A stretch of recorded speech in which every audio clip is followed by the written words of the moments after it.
मैं विशेष तौर से पत्रकार साथियों धन्यवाद करना चाहता हूँ। और ये जो बाकी जो माइक बंद कर दे तो सभी ऐसे जरूरी है सर, माइक लगे हुए हमारे सभी पत्रकार साथियों में विशेष तौर से धन्यवाद, क्योंकि आपने हमारी मजबूरी को समझा उस समय।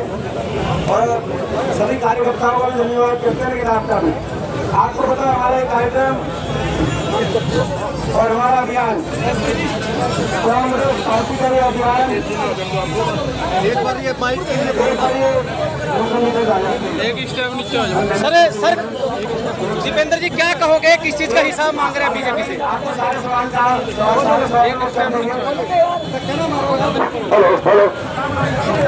सर बिना माइक के बोल दो, सर बिना माइक के।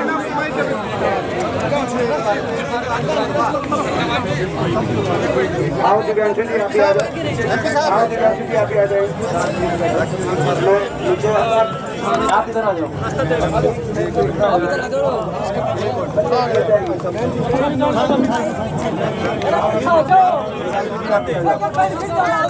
एक बार सत्यवान इनको आने दो यार, ये हमारे पुराने दोस्त हैं। एमपी साहब दीपेंद्र जी क्या करेंगे? ऊपर भाई आज जो हमारा ये अभियान हिसाब अभियान इसी वाल्मीकि को नमन करो पहले। हमने इस अभियान के माध्यम से 15 प्रश्न पूछे भारतीय जनता पार्टी सरकार से आज से 1 महीने पहले। आज तक एक भी प्रश्न का जवाब नहीं मिला। देश में सर्वाधिक बेरोजगारी हरियाणा में क्यों है? देश में सर्वाधिक महंगाई हरियाणा में क्यों है? देश में सर्वाधिक अपराध दर और क्राइम रेट आज हरियाणा में क्यों है?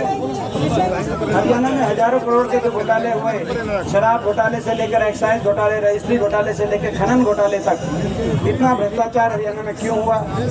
जन विरोधी पोर्टलों से और आईडियो से, फैमिली आईडी, प्रॉपर्टी आईडी और ये पोर्टलों से आज जनता को इतना बेहाल क्यों किया? जब ये जन विरोधी पोर्टल और आईडिया ये गुजरात में लागू नहीं की आज तक बीजेपी ने, हरियाणा में क्यों लागू की? कच्ची नौकरी की राजधानी हरियाणा क्यों बना दिया? अभी सीपीएलओ वालों ने अपनी मांग दी, आपने देखा रास्ते में 6000 रुपये सीपीएलओ वालों को लगा रखा है, जिसमें अपने इंद्री ब्लॉक से भी बहुत हैं। और कौशल निगम, सीपीएलओ, अग्निवीर, ये कच्ची नौकरी बिना नौजवानों का शोषण भाजपा क्यों कर रही है? पक्की नौकरी की प्रथा क्यों खत्म कर दी बीजेपी ने, हरियाणा में भी देश में भी? और इसी के साथ एससी और एससी समाज और ओबीसी समाज के अधिकारों को और उनकी योजनाओं को क्यों बंद किया गया? तो 100 गज के प्लॉट की योजना हो, चाहे उनका आरक्षण का अधिकार हो, क्रीमी लेयर की चाहे बात हो, चाहे किसान का इतना अपमान क्यों किया गया? 750 किसानों की जानें गई। आज जो खेलों में नंबर 1 था हरियाणा, बीजेपी की सरकार में 10 साल के बाद नशे में नंबर 1 हरियाणा क्यों हो गया? ये हमारे सवाल हैं इनसे। आज आपने देखा कि हर वर्ग हमारी बेटियों को दिल्ली की सड़कों पे कैसे घसीटवाया गया, जो हमारी ओलंपिक विजेता बेटियां थी, और हमारे बच्चों को स्कूलों के आगे धरनों पे बैठना पड़ा जब स्कूल बंद करने के, सरकारी स्कूलों को 5000 स्कूलों को बंद और मर्ज करने के ऑर्डर सरकार ने दिए। 10 साल तक हर वर्ग को, चाहे कर्मचारी थे चाहे सरपंच थे, उनको इस सरकार के अनदेखी का शिकार होना पड़ा। इसीलिए हमें सड़कों पर निकलना पड़ा कि हरियाणा मांगे हिसाब। और आप देख रहे हैं जब से हम निकले बीजेपी वाले तिलमिलाए हुए। बीजेपी वालों कुछ और नहीं सोचती, वो कांग्रेस पार्टी पे, हुड्डा साहब पे, मुझ पे निशाना साधने के अलावा और कोई जवाब नहीं देते। वो कहते हैं हम हिसाब देंगे ही नहीं, हम तो हिसाब मांगेंगे। 10 साल के बाद भी इतना अहंकार, भाजपा का ये अहंकार लोगों को स्वीकार्य नहीं है।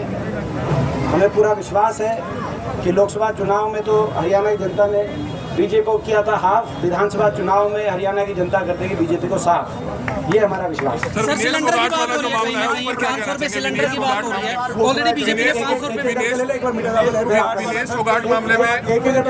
विनेश फोगाट मामले में आपको क्या लगता है कि रूल्स एंड रेगुलेशन हुए हैं या राजनीति हुई है? देखिए कहीं ना कहीं 1200 रुपए सिलेंडर आज कितना पूरे देश को इस बात को लेकर हर देशवासी दुखी है, स्तब्ध है। हर देशवासी ये आशा सजोए बैठा था कि विनेश फोगाट हमारे देश के लिए गोल्ड मेडल लेके आएंगी।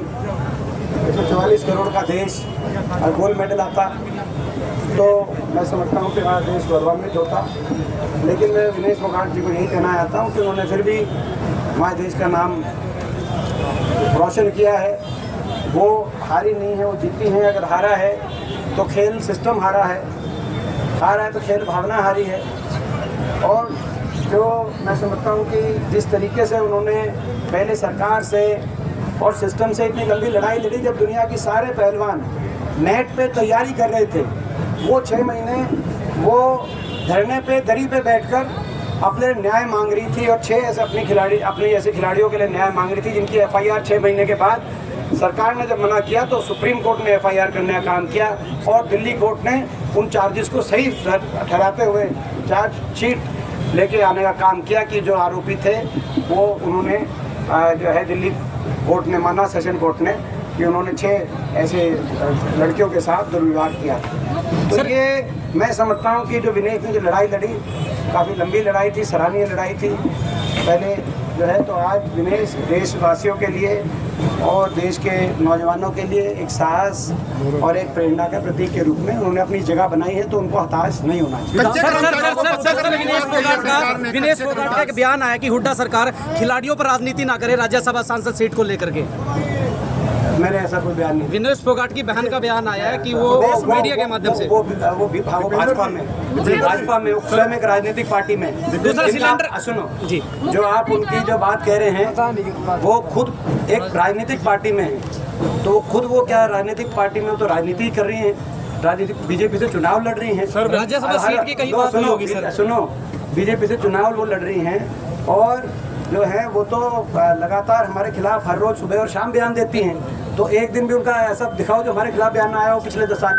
किसानों को 500 पैसे महीने पड़े हैं चुनाव को, उन घोषणाओं को कांग्रेस कैसे देखती है? देखिए, ये घोषणाएं इनकी सरकार की बौखलाहट का प्रतीक है और ये इनकी हार भी स्वीकार कर रहे हैं, क्योंकि इन घोषणाओं में एक एक घोषणा में आप जाओगे तो पता चलेगा कि 10 साल तक लोगों को कैसे ठगा इन्होंने। क्रीमी लेयर पे थोड़ा पीछे करो, थोड़ा क्रीमी लेयर पे जैसे कि ये मान रहे हैं कि आप कह रहे हैं कि हम 8 लाख करेंगे, यानी कि 6 लाख गलत था। जो हम कह रहे थे कि 6 लाख गलत है, इससे बहुत से OBC समाज के परिवारों को उनके आरक्षण के हक से वंचित रखा गया है और 10 लाख करने की कांग्रेस ने बात करी, उसके बाद इन्होंने 8 लाख करा, यानी कि 10 साल तक 6 लाख रखे। 10 अभी तो कोई नौकरी लगने नहीं वाली, 2 महीने अभी मैं समझता हूँ ये 30 दिन की सरकार बची है, 30 दिन की, 1 महीने की बची है, कोड ऑफ कंडक्ट लग जाएगा, आपको ही पता है। कोई 11 सितंबर कह रहा है, कोई 15 सितंबर कह रहा है। तो अब कोई 10 साल तक जो नौकरियां लगी उसमें जो OBC समाज को नुकसान हुआ उसका कौन जवाब देगा? ऐसे ही ये 100 गज के प्लॉट की अब बात कर रहे हैं, हालांकि दिया नहीं इन्होंने एक भी। तो 10 साल तक SC समाज को 100 गज के प्लॉट क्यों नहीं दिए गए? वो स्कीम 10 साल तक क्यों बंद रखी गई? अब जाके वो क्यों कह रहे हैं? यानी कि हमारी स्कीम्स को सही मानने का जो है अब जो है ये घोषणाएं, एक एक कोई भी घोषणा आप उठा के दे। आप कह रहे हैं कि मुख्यमंत्री के निवास आपके द्वार खोलेंगे, 10 साल तक क्यों बंद थे? कह रहे अब मिल सकते हैं, 10 साल तक क्यों बंद थे?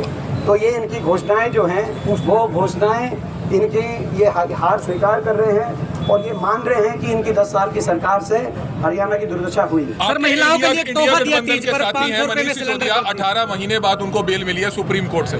मैं समझता हूँ कि जो है आज ये सरकार जिस तरीके से जांच एजेंसियों का दुरुपयोग करके विपक्ष को निशाने पे ले रही है पूरे देश में, ये अच्छी बात नहीं है, प्रजातंत्र के लिए अच्छी बात नहीं है। सरकार जो चुनाव होता है, चुनाव में मुकाबला सीधा जो है पार्टियों का होता है, नीतियों का होता है। पार्टी अपनी विचारधारा रखें, अपना परफॉर्मेंस रखें, लोगों के बीच में लोग फैसला करें। लेकिन ये जांच एजेंसियां हर चुनाव में आ जाती है, बीजेपी के चुनाव में, ये बड़ा मैं समझता हूँ प्रजातंत्र के लिए अच्छी बात नहीं है। 10 साल तक खुले तौर पे कहा जाता है कि कोई भी विपक्ष का अगर बीजेपी के खिलाफ कोई प्रखरता से बात रखेगा तो उसके ऊपर जांच एजेंसियां छोड़ दी जाएंगी, तो अच्छी बात नहीं। इनेलो BSP का और ये जो आज मनीष सिसोदिया जी को जो बेल मिली है, हम उसको स्वागत करते हैं। इनेलो BSP का जो गठबंधन है वो प्रदेश में राजनीतिक इनका कोई जनाधार नहीं बचा, 0+0 कोई कंपटीशन है हरियाणा में। एक कंपटीशन है कांग्रेस और बीजेपी का, जिसमें प्रचंड बहुमत से कांग्रेस सरकार बनाई थी हरियाणा में, और दूसरा कंपटीशन है JJP और इनेलो का नोटा के साथ। व्यापारी दहशत में नोटा है, व्यापारी दहशत में नोटा है। जो होता है नोटा, नोटा के साथ कंपटीशन। सर व्यापारी दहशत में है, फिरौतियां मांगी जा रही है। देखिए क्राइम रेट, ये गृह मंत्री जी और गृह मंत्रालय, भारत सरकार का जो मार्च में एनसीआरबी का जो रिपोर्ट आई एनसीआरबी की, उसके अनुसार सबसे ज़्यादा देश में क्राइम रेट हरियाणा में है। सबसे ज़्यादा फिरौती दर, सबसे ज़्यादा फिरौतियों के मुकदमे हरियाणा में दर्ज हुए पिछले साल। सबसे ज़्यादा अपहरण के मुकदमे हरियाणा में दर्ज हुए पिछले साल। देश में दूसरे नंबर पे हत्या के मुकाबले मुकदमे हरियाणा में दर्ज हुए पिछले साल।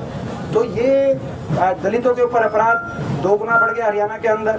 महिलाओं के अपराध में हरियाणा नंबर 1। तो आज अपराध दर में नशे के रिलेटेड सबसे ज़्यादा मुकदमे हरियाणा में दर्ज हुए और नशे और सबसे ज़्यादा क्राइम रेट, सबसे ज़्यादा अपराध हरियाणा में है।